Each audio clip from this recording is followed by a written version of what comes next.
Oh my god, what we are seeing, man. 2:11 now, and finally we are here at Ellora Caves. একদম সোজাসুজি হচ্ছে 16 number, যেটাতে আমরা যাব মেনলি। এইখানে হচ্ছে তোমাদের ভেহিকেল, তোমরা যদি অপ করো ভেহিকেলের জন্য, সেটা পিক আপ অ্যান্ড ড্রপ এটা। অ্যান্ড 17 থেকে 34 অব্দি কেভ এই দিকে, এই লেফট সাইডে পড়বে। আমরা যাব এই 16তে।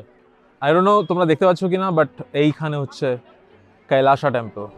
এই ভর দুপুরে একদম মাথার উপরে রোদ, এরকম সময় যখন আমরা এসেছি ইলোরাতে, আমার পেছনে রোদ, তাই একটা অদ্ভুত ভিডিও আসবে। তোমাদের আগেই ডিসক্লেমার দিয়ে দিই।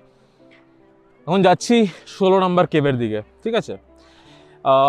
ভেহিকেল যেগুলো, সেগুলো 17 থেকে 34-এর জন্য, মানে আমি যেখানে আছি তার লেফট সাইডে 17 থেকে 34 নম্বর কেভ, আর রাইট সাইডে 1 থেকে 16। কারণ 16তে আমি যাচ্ছি এখন, যেটা সবচেয়ে famous must visit Kailasa temple যেটা।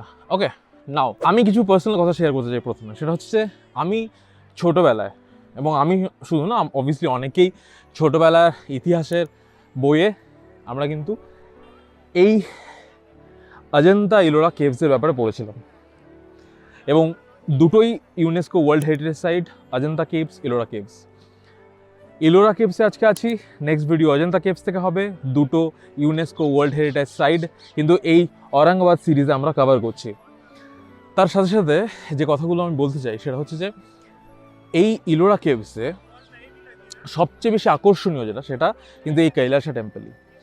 একটা সিঙ্গেল পাথর কেটে ওপর থেকে নিচে, জেনারেলি কী হয়, বেস তৈরি হয় আগে, তারপর ওপরে বাড়ি তৈরি হয়, রাইট? বাট এটা ওপর থেকে নিচে একটা সিঙ্গেল পাথর কেটে এই অপূর্ব কৈলাস টেম্পল তৈরি করেছিল। এখানে প্রায় 100-র উপরে কেভস আছে, তার মধ্যে 34টা ওপেন টু পাবলিক। অবভিয়াসলি তোমার কাছে, আমার কাছে বা কারো কাছেই সময় হবে না 34টা কেভ কভার করার। তো আমরা কি করেছি, একটা লিস্ট বানিয়ে নিয়ে এসেছি, এবং তোমাদেরও বলবো সেই লিস্টটা ফলো করতে। সেটা হচ্ছে যে তোমাদের জন্য মাস্ট ভিজিট, সেটা হচ্ছে কৈলাসা কেভস, কৈলাসা টেম্পল যেটা, that is cave number 16, then 10, 12 and 32। So total 4টে কেভস তোমাদের করতেই হবে। 10, 12, 32 হচ্ছে best Buddhist and Jain caves, আর কৈলাসা অবভিয়াসলি হিন্দু ধর্মের কেভস। এই 100টা যে কেভস আছে এখানে, এখানে কিন্তু 3টে ধর্মের একসাথে একটা সম্মিলিত জায়গা। বিভিন্ন কেভস বিভিন্ন ধর্মের জন্য, মানে এই যে একই জায়গাতে সমস্ত ধর্ম একসাথে মিলে যাচ্ছে, এটাকে আমি সবসময় প্রমোট করতে চাই। কারণ সবসময় মাথায় রাখবে যে আজকে আমাদের ভারতবর্ষের যেরকম যা অবস্থা, ধর্মে ধর্মে বিভেদ, ধর্মে জাতিতে বিভেদ, ল্যাঙ্গুয়েজে বিভেদ, এই জিনিসগুলোকে কিন্তু আমাদের এই ইতিহাস দেখে আমাদেরকে বুঝতে হবে যে কেন আমাদের ধর্মে ধর্মে বিভেদ হওয়া उचित নয়। मैं ये बोल रहा था कि एक ही जगह पे हिंदू धर्म, बौद्ध धर्म और जैन धर्म, तीनों का एक ही जगह पे संगम है ना। Different caves are for different religion. तो ये जो है हिस्ट्री, ये सिखा रहा है भाई हम लोगों को। तो हम लोग अभी क्यों ऐसा हो गया कि भाई ये धर्म अलग है, वो धर्म मेरा है, हाँ, और धर्म के हिसाब से, जाति के हिसाब से, लैंग्वेज के हिसाब से हम लोग डिवाइड कर रहे हैं अपने आप को, right? So it should not be like that. सब एक साथ रहना चाहिए, সবাইকে একসাথে থাকতে হবে। চলো এবার কেভসের সামনে যাই, আর তোমাদের দেখাই প্রথমে কেভ নাম্বার 16।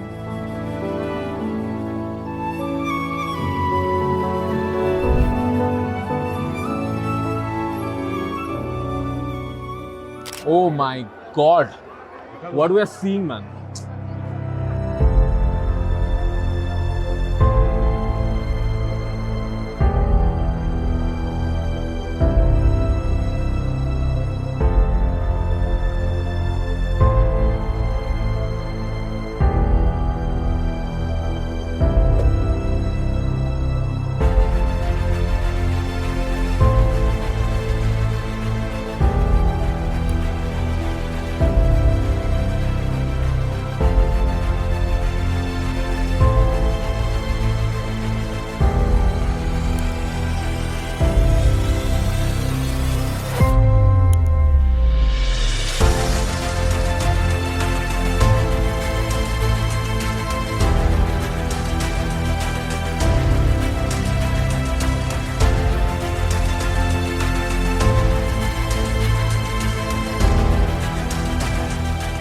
আমরা এখন যেখানে দাঁড়িয়ে আছি সেখানে নতুন 20 টাকার যে ইলোরা কেভসের ফটো দেওয়া আছে সেই জায়গাটা দেখো একবার।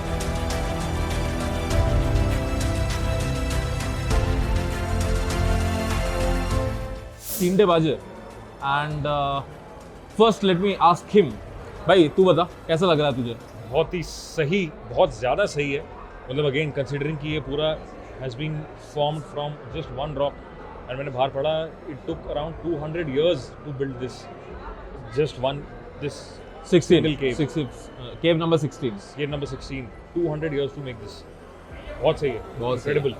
कैमरा पैन करके उनको वो दिखा जरा, ये जो है सामने थोड़ा बहुत obviously it's worn down obviously but it's still this is worth a visit like in your life. Like मैं সিরিয়াসলি আমি যদি বলি এখানে প্রচুর লোক আছে যারা এসে এখানে এখন জাস্ট বসে আছে, মানে they are just relaxing, enjoying the view, এই নস্টালজিয়ার মধ্যে চলে যাওয়া। আমি ফ্র্যাঙ্কলি বলছি, আমি ছোট বয়সে আমরা কিন্তু ছোটবেলায় অজন্তা ইলোরা কেভসের ব্যাপারে পড়ে এসেছি। NCERT books में हमने पढ़ा था। Exactly. This is for the first time in my life I'm visiting after reading it, reading about it in NCERT books. Exactly, it's the same year. History textbooks. West বেঙ্গলের আমি পড়াশোনা করেছি, so West Bengal বোর্ডের ইতিহাসের বইও ছিল and বহু বছর থেকে দেখার ইচ্ছে ছিল এটা। অ্যান্ড এখানে এসছি ইজ লাইক ইতিহাসের সাক্ষী হতে পারছি। আমি বেশি ব্লগ করবো না এখানে, তোমাদের অলরেডি বলেছি 100টা কেভস আছে, 34টা তার মধ্যে ওপেন টু পাবলিক। আমরা প্রবাবলি 4টে ঘুরবো, এটা 1 নাম্বার, আরও 3টে বাকি আছে। বাট এখানে কিছুক্ষণ থাকবো, এখানে জাস্ট বসে থাকবো, কোনো ফটো তুলবো না, কোনো রিল বানাবো না, কোনো ব্লগ করবো না, জাস্ট বসে থাকবো to enjoy the view and এই হিস্ট্রি, এই নস্টালজিয়ার মধ্যে জাস্ট একটু বসে থাকি। তারপর এখান থেকে বেরোবো যখন, আবার দেখা হচ্ছে। তো তোমাদের যে কেভসগুলোর কথা বলছিলাম, যে 34টা কেভস বেসিক্যালি পাবলিকের জন্য খোলা আছে, তার মধ্যে 1 থেকে 12 সেটা হচ্ছে 12টা বুদ্ধিস্ট কেভ, দেন 30 থেকে 34 5টা জৈন কেভ অ্যান্ড 17টা Hindu cave, that is 13 to 29।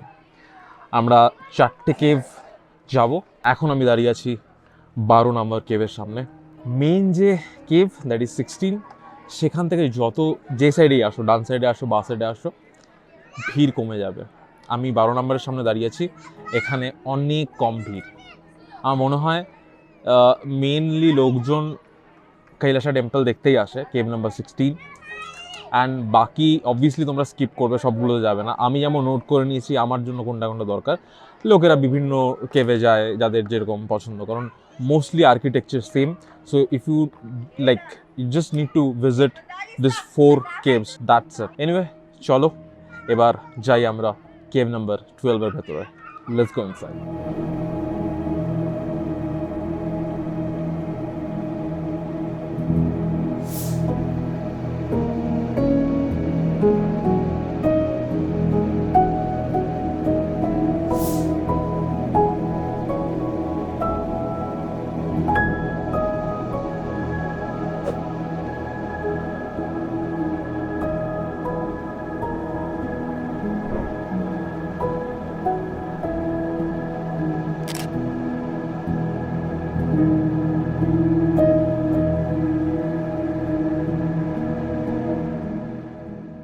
तो ब्रो अभी कहाँ है? We are outside cave number 10. ये धूप आ रही है actually. We've done 16, cave number 16 we've done cave number 12. काफ़ी सही केव से दोनों, एंड ये अच्छा लग रहा है बाहर से, but we are not going in because you have to remove your shoes and go in, which I am so lazy to do right now. We'll skip this, but this looks but nice. তোমাদের বাইরে থেকে দেখাবো। Hold on, just look at the view. Cave number 10 for you guys.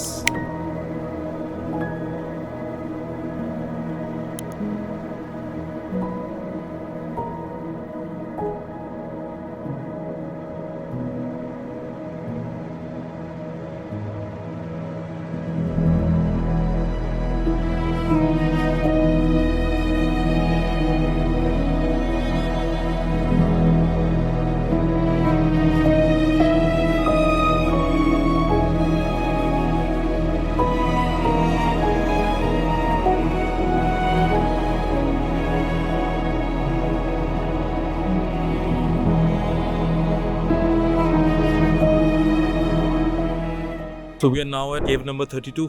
জীবনের প্রচুর কষ্ট করে আসলাম, 5:53 বাজে, 6টার সময় বন্ধ হয়ে যাবে। তো চলো আগে দেখাই ভেতর থেকে, তারপর কথা হবে। Let's go inside.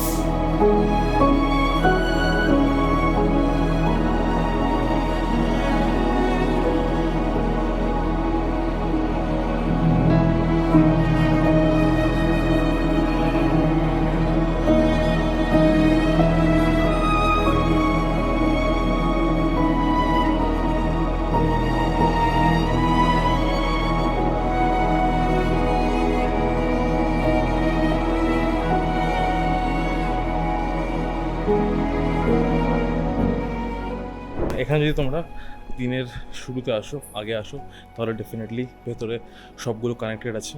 সো তোমরা যেতে পারবে 30 থেকে 35 অবধি, সবগুলো কানেক্টেড আছে অ্যান্ড খুব সুন্দর। এটা 32 নাম্বার, সো 32 থেকে এই সাইডে কানেক্টেড অ্যান্ড দেন লেফট সাইডে 30 অ্যান্ড আমরা যাইনি 30-এ, বাট তোমরা আসলে কিন্তু আসতে পারো।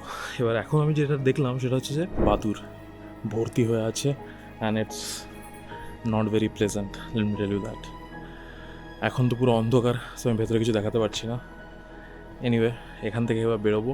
আর আরেকটা ইনফরমেশন দিয়ে রাখি, সেটা হচ্ছে যে তোমাদের 27 অবধি একটা জায়গাতে, অ্যান্ড দেন 27-এর পর থেকে ব্যাক করে মেন ওখানে যেতে হবে, গিয়ে নিচ দিয়ে অন্য রাস্তা দিয়ে এই 30-13টা আসতে হবে। তো অনেকটা হাঁটতে হবে তোমাদেরকে, তো হাঁটার জন্য কিন্তু তোমরা রেডি থাকো। এনিওয়ে চলো এখন এখান থেকে বেরোই, বেরিয়ে লাঞ্চ করি। আমি লাঞ্চ করিনি, 6টা বেজে গেছে, সো লাঞ্চ করি অ্যান্ড দেন উইল ডিসাইড যে কী করে যাব আমরা আমাদের নেক্সট স্টপ। তো চলো দেখা হচ্ছে নেক্সট স্টপে ইন 3, 2, 1.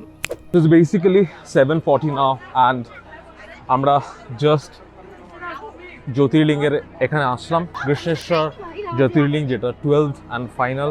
এখন অলমোস্ট 8:15 বাজে, বাট স্টিল এখানে কিন্তু প্রচণ্ড ভিড়। তো শ্রী কৃষ্ণেশ্বর জ্যোতির্লিঙ্গ এটা কিন্তু ইলোরা কেভসের ঠিক পাশেই। এখন বাজে 8:15, এখানে আসলাম, দেখলাম বাইরে থেকে, ভেতরে যাওয়ার স্কোপ হয়নি। কারণটা হচ্ছে এখন রাত হয়ে গেছে, প্রচণ্ড ভিড় এখনও আছে। আর 2 নম্বর হচ্ছে এখানে যদি তোমাকে ভেতরে ঢুকতে হয় তাহলে তোমাকে কিন্তু ছেলেদের পুরো জামা খুলে ওপরে তুমি কিচ্ছু পরে থাকতে পারবে না, ঢুকতে হবে। তা এখন আমাদের জন্য এটা পসিবল না, তাই ভেতরে ঢুকছি না। ভেতরে অবভিয়াসলি শ্যুট করাও যায় না। তোমাদের জাস্ট ইনফরমেশনের জন্য আমি দিয়ে দিলাম। তোমরা যদি এখানে আসতে হয় সকালে ভোরবেলা আসো, তখন লোক কম থাকবে, তখন কিন্তু তোমরা আসতে পারো। এনিওয়ে, আজকে প্রায় 20,000-এরও ওপরে স্টেপস আমাদের হয়ে গেছে, প্রচুর জায়গা গেছি, প্রচুর কন্টেন্ট শ্যুট করেছি। প্রবলি সেটাকে 15 থেকে 20 মিনিট বা 25 মিনিটের কন্টেন্টে নিয়ে আসবো। দেখা যাক কতটা দেখাই, কি দেখাই, বাট তোমাদের আশীর্বাদ, তোমাদের ভালোবাসা, তোমাদের সাপোর্ট কিন্তু সবসময় চাই। প্লিজ লাইক করো, শেয়ার করো, সাবস্ক্রাইব করো। আজকের ব্লগটা এখানেই শেষ করছি। ঔরঙ্গাবাদ সিরিজ চলবে, আরও 2টো ব্লগ আসবে ঔরঙ্গাবাদ থেকে। So see you in the next blog and till then take care, bye bye. Do it now. Now say. This is not for camera. It's camera conscious, man. I can understand that. Two other guys. One is a leading actor in Bollywood, PJ Marwa. We used to call him Priyajit, but then he changed to PJ Marwa. The other one, I don't know what he's up to, but I'm guessing he's up to no good. That's me.